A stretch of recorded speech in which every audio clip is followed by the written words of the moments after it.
ஆதி சதுர்வேதங்கள் ஓதும் பரஞ்சோதியே எங்கள் அச்சனார் கோவில் அரசே. நம்புவோர்க்கு உபகாரி என்பதில் இவரன்றியில் நாட்டில் ஓர் தெய்வம் யார்கான். ஆதி சதுர்வேதங்கள் ஓதும் பரஞ்சோதியே எங்கள் அச்சனார் கோவில் அரசே. சுவாமியே சரணமையப்பா. அச்சங்கோவில் அரசே சரணமையப்பா. பகவானுடைய 376வது நாம திருப்பெயர் குஹாவாசாய நமஹா. இதய குகையில் வசிப்பவனுக்கு நமஸ்காரம். குஹா இதய குகையில், வாசகா வசிப்பவன். அநாகதம் அப்படின்னு நம்ம சரீரத்தில் இருக்கக்கூடிய ஒரு சக்கரம் ஹிருதயத்துக்கிட்டக்க இருக்குது.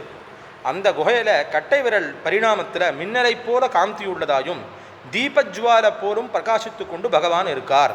அனோரணீயான் மகதோமகியான் ஆத்மாஸ்தி ஜந்தோர் நிஹிதோ குஹாயாம்னு அணுவுக்கு அணுவாயும் பெரிதிற்கு பெரிதாகவும் உள்ள ஆத்மா, ஆத்மஸ்வரூபமாக உள்ள பகவான் இந்த ஜீவனுடைய இதய குகையில் உரைகிறான்னு கட்டோபனிஷத் சொல்கிறது.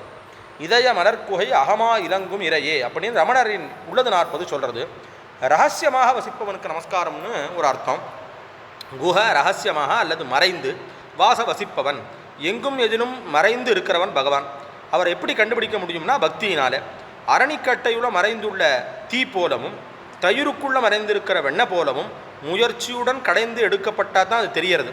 அதுபோல ஸ்ரத்தை எனும் கோலுனால அன்பு எனும் கயிற்றை சுற்றி பக்தி எனும் முயற்சியால் கடைந்தால் தான் பகவான் வெளிப்படுவரே ஒழிய இல்லைன்னா எல்லா இடத்துக்கும் இருப்பார். ஆனால் அவரை தேடி பார்த்து தான் கண்டுபிடிக்க முடியும். அதனால தான் சுப்பிரமணிய சுவாமிக்கு குஹன் அப்படிங்கிறதான ஒரு விசேஷமான பேரும் சொல்லப்படுறதாக இருக்குது.